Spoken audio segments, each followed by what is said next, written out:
Ngayon, balikan na natin itong Super Typhoon Goring.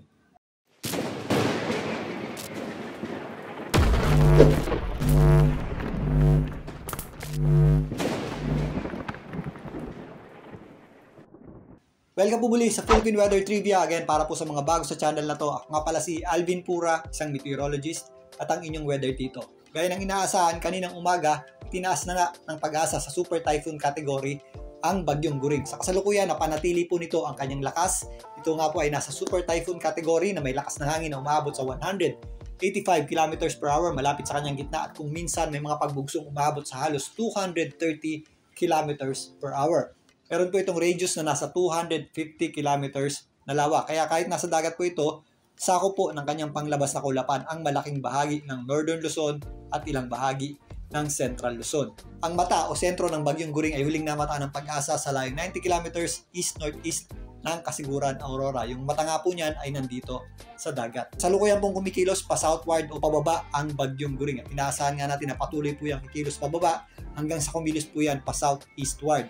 Ito po ay microwave satellite image na nagpapakita ng unti-unting paglayo ng mata o gitna ng Bagyong Goring sa ating landmass. So narito muli ang official forecast track ng Pag-asa. Pinapakita dito na mapapanatili ng Bagyong Goring ang kanyang Super Typhoon category habang mag-U-turn po yan or gagawa ng loop. Sa kasalukuyan nga ay nandito yan sa eastern section ng area ng Kasiguran. Nasa dagat po yan, pero inaasahan natin na ngayong mga susunod na oras, yan po ay kikilos na pa south eastward o unti-unting lalayo po yan sa ating landmass o kalapaan.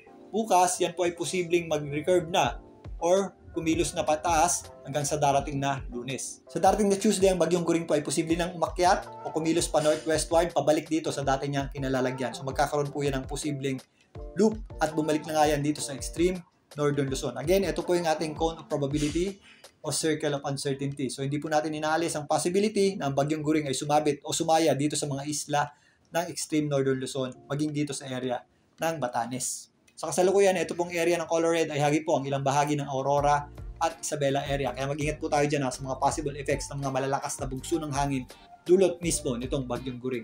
At ito namang color yellow ay sumasabit sa malaking bahagi ng Northern Luzon at Central Luzon. Maliban dyan, ramdam din po natin ang bugso ng ating habagat or southwest monsoon malayo sa mismong Bagyong Goring.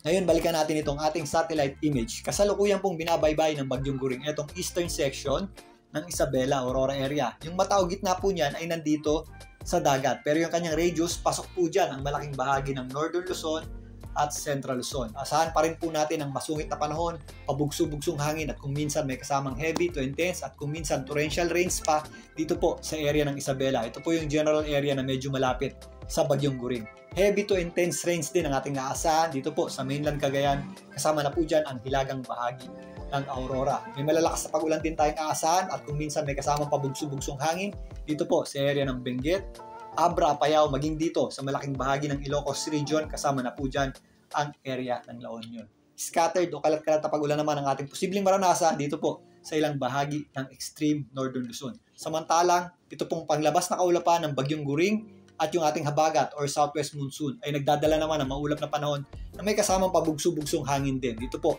sa malaking bahagi ng Central Luzon. Kasama na po dyan ang Bulacan, Nueva Ecija, Pampanga, Tarlac area. Pero yung konsentrasyon ng malalakas nating pag-ulan ay nandito po sa western section nito kung saan nakaharap po yan dito sa ating habagat or southwest monsoon.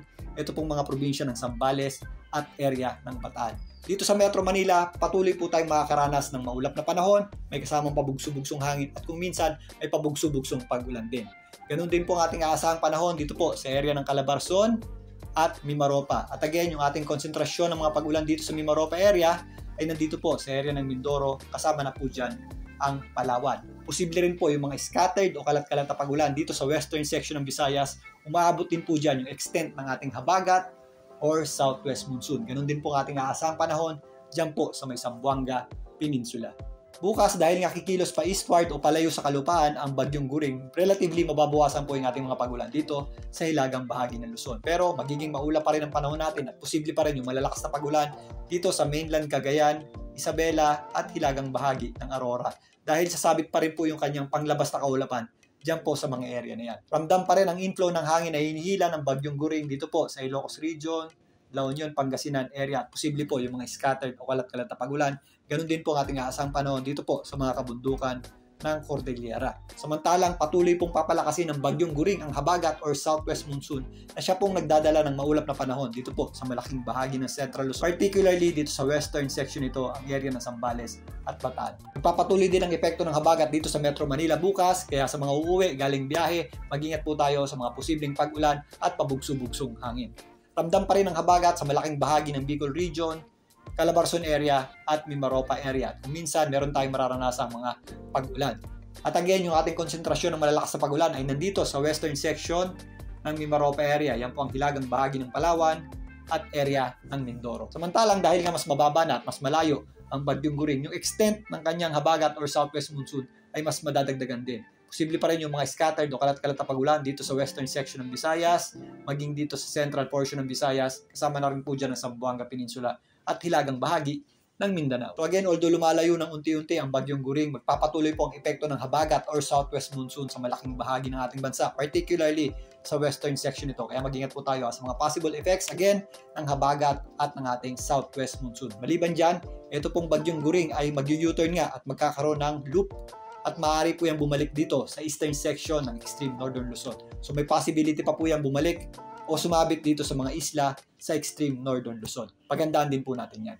Maliban sa Bagyong Guring, patuloy din nating binabantayan itong low pressure area sa labas ng ating Philippine Area of Responsibility na nasa around 2,200 kilometers ang layo sa ating landmass o kalupaan. May possibility po yang maging bagyo, pero sa ngayon, hindi po yan natin nakikita maglandfall or tumama sa lupa. If ever yan po ay pumasok sa loob ng ating PAR, yan po ay makikiraan lamang dito sa kanto ng ating Philippine Area of Responsibility. Although that's the case, isa po yan sa nagdidikta ng direksyon at galaw ng Bagyong Guring. Kaya patuloy din natin yan babantayan. Natabayan ang pumuli ang ating update para dito sa Super Typhoon Guring. Muli, ito po ang inyong Weather Tito para sa Philippine Weather Trivia.